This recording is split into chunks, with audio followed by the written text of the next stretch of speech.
Saya sudah makan 5 kali tapi masih lemes. Saya sudah makan 7 kali tapi masih lemes-lemes juga. Ada beberapa pertanyaan yang semacam itu. Tentu saja dari teman kita pejuang gangguan asam lambung juga.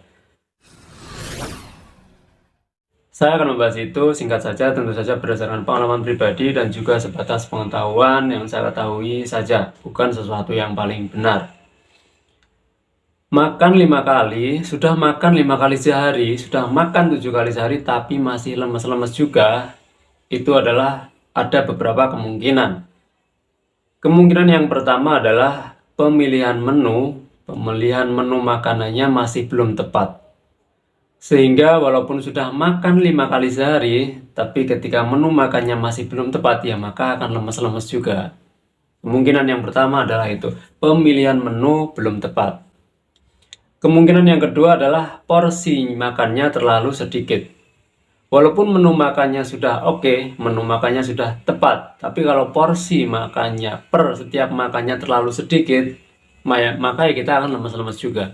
Kemungkinan yang berikutnya adalah kita masih terlalu cemas atau cemas kita masih sangat tinggi, sedikit-sedikit cemas, apa-apa cemas. Itu juga bisa membuat kita tambah lemas. Cemas yang terlalu tinggi, yang terlalu berlebihan, dikit-dikit cemas, itu juga bisa membuat kita lemas. Karena cemas yang berlebihan itu sangat membutuhkan tenaga, itu akan sangat menguras energi kita.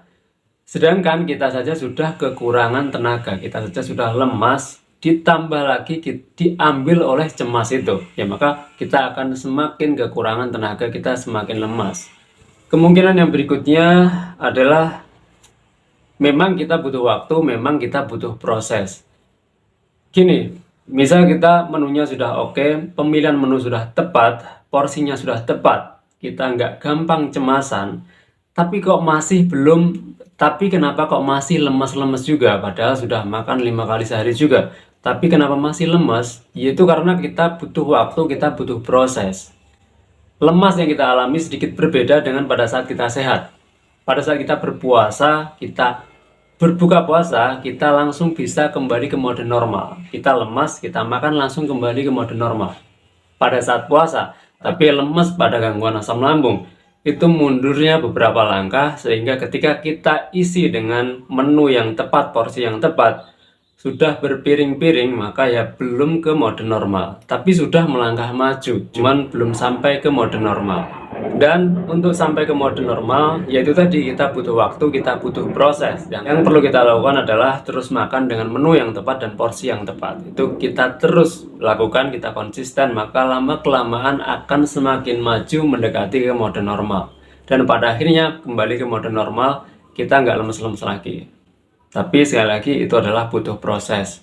Jadi apa yang harus pejuang gangguan asam lambung ketika sudah makan 5 kali sehari tapi masih lemes, ya tentu saja yang pertama kita cek kembali menu kita pelajari lagi apakah sudah benar, apakah sudah tepat. Kalau itu semua beneran sudah benar, kita cek juga porsinya sudah tepat atau masih kesedikitan. Itu kita harus cari tahu, kita harus mengenali juga porsi saya yang tepat itu seapa sih, itu kita harus cari tahu juga. Karena kalau kesedikitan, yaitu tadi kita akan lemes-lemes juga walaupun makan 5 kali sehari. Yang berikutnya adalah tentu saja kita harus mempelajari mengatasi cemas yang berlebihan. Jangan sampai dikit-dikit cemas, jangan apa-apa cemas. Itu kita harus tekan, kita harus kurangi yang namanya cemas berlebihan. Yang berikutnya, kita harus mempunyai satu perangkat, yaitu adalah sabar. Kita harus mempunyai perangkat sabar. Kenapa? Ya karena memang kita butuh waktu, kita butuh proses yang nggak instan, nggak 1 hari 2 hari, nggak seminggu 2 minggu. Bahkan ada yang setengah tahun, ada yang setahun, ada yang 3-4 bulan. Jadi kita memang butuh perangkat yang namanya sabar. Saya yakin pejuang gangguan asam lambung semuanya mempunyai perangkat sabar, iya, tapi mungkin sedikit atau banyaknya sabar itu berbeda-beda antara pejuang yang satu dengan pejuang yang lain. Salah satu tugas kita adalah memperbanyak sabar kita.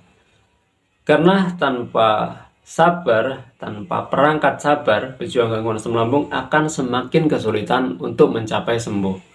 Akan lebih sulit lagi untuk mencapai sembuh. Jadi sabar ini menurut saya adalah yang tidak bisa kita tawar juga. Sabar, kita memang benar-benar harus sabar. Jadi saya kira itu Semoga video singkat ini bermanfaat. Selalu dengan satu hal, selalu bersyukur pada kondisi bagaimanapun kita saat ini. Assalamualaikum warahmatullahi wabarakatuh.